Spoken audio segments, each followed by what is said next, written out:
Oh, hello. I didn't see you there. No, I'm just kidding. I saw you there. There's a camera. Hey, what's up, guys? Coach Mikal here with Cerebral BJJ, and today I want to talk about an issue that I've been talking about with other instructors and black belts and for a while because I do something a little bit differently in the way that I train my students here in beautiful Austin, Texas, and the people that come visit me. Right? One of those things that I do is I teach leg locks. I teach leg locks from white belt on. I think they're part of a core fundamental that's really, really important, and they're part of our types of submissions, and I think it's really messed up that a lot of people don't teach them until later on in the game. I think it's doing a disservice to the students. Some guys tell me one thing, hey, IBJJF doesn't allow you to do that. Well, that's crazy, because if you're in a street fight, is a referee going to come out of nowhere and be like, he's reaping? No, that's not going to happen, right?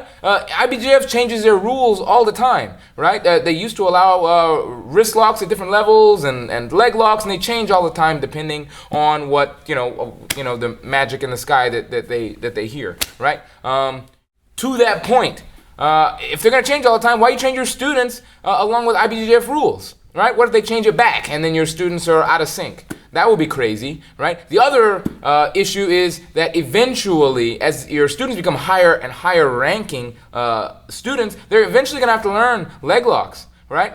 So why not get started sooner so they can become more intimate with the technique and understand where they're safe and where they're not safe, right?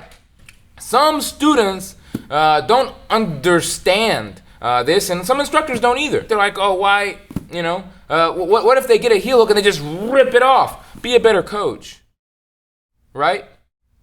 Coach your students to understand finesse, technique, the angles at which a submission turns on, these kind of like invisible jiu-jitsu concepts, right? I accept that challenge as a coach to be better at teaching my students when and where it turns it on and at what angle this becomes dangerous and how to relieve pressure, right? Inversely, which is really important as well.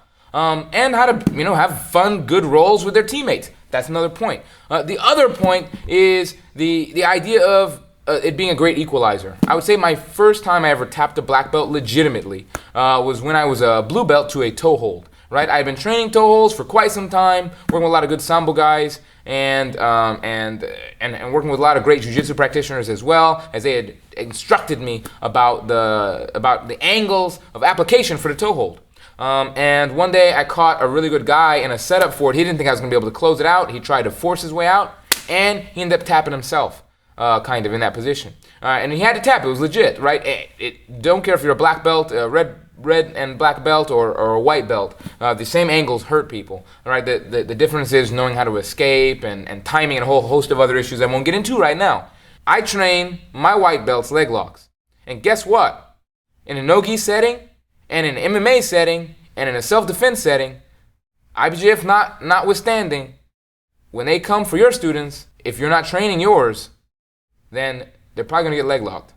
Right? So with that, I want to know, what is your stance on training early adopters and new jiu-jitsu practitioners leg locks? I'm talking about the whole gambit. Ankle locks, knee bars, toe holds, Achilles, cross Achilles, all that kind of good stuff. Anyway, I want to know about your comments.